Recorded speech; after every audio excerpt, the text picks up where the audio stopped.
Peut-être qu'en ce moment, tu es sous pression, peut-être qu'en ce moment, tu accumules du retard par rapport à tes projets, peut-être que tu te sens perdu, tu ne sais plus quoi faire et tu te sens stressé.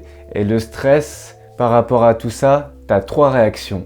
Tu as soit la fuite, c'est-à-dire que tu as envie de fuir cette situation stressante le plus possible, ou alors tu as envie de tout valdinguer, ou soit c'est de l'épuisement mental, tu as une inhibition psychique par rapport à tout ce stress et tu n'en peux plus. Ainsi, la question que tu peux te poser par rapport à tout ça, c'est comment surmonter cette pression?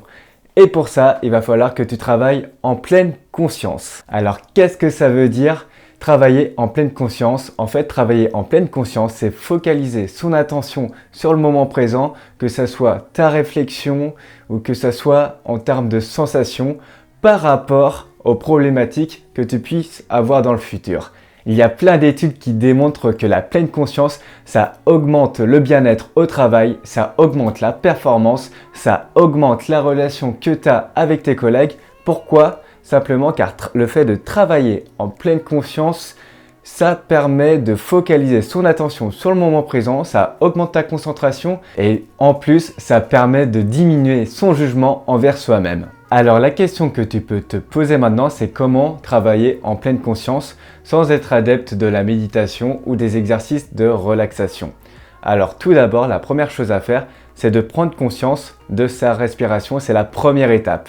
Tu vas prendre conscience de ton aspiration, t'inspires par le nez, une respiration ventrale et t'expires par la bouche.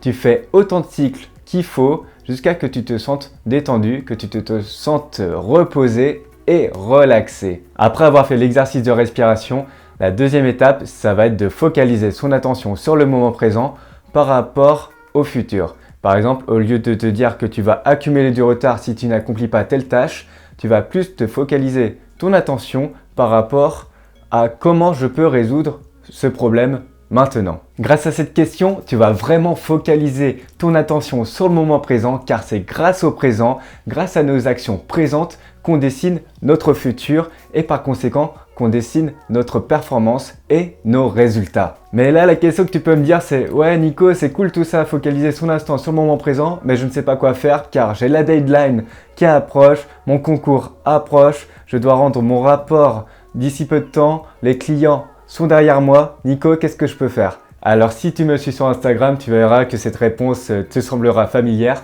mais c'est penser en termes d'impact. C'est penser en termes d'impact par rapport à l'effort que tu puisses procurer sur le moment présent. Ainsi, je te propose un petit exercice que tu peux télécharger juste en dessous de la vidéo, que je vais appeler sûrement fiche pratique. Ça va être d'orienter tes choix d'impact par rapport à l'effort. Tu vas privilégier tes choix qui auront le plus d'impact et qui vont te demander le moins d'efforts possible et tu vas avancer comme ça petit à petit, tu vas grappiller des points comme ça, ok? C'était mes petits tips pour surmonter la pression. Alors si la vidéo t'a plu, n'hésite pas à t'abonner sur YouTube, sur Insta, à partager la vidéo, ça me ferait extrêmement plaisir. C'était Nico pour la Zénitude, on se dit à la prochaine. Allez, ciao!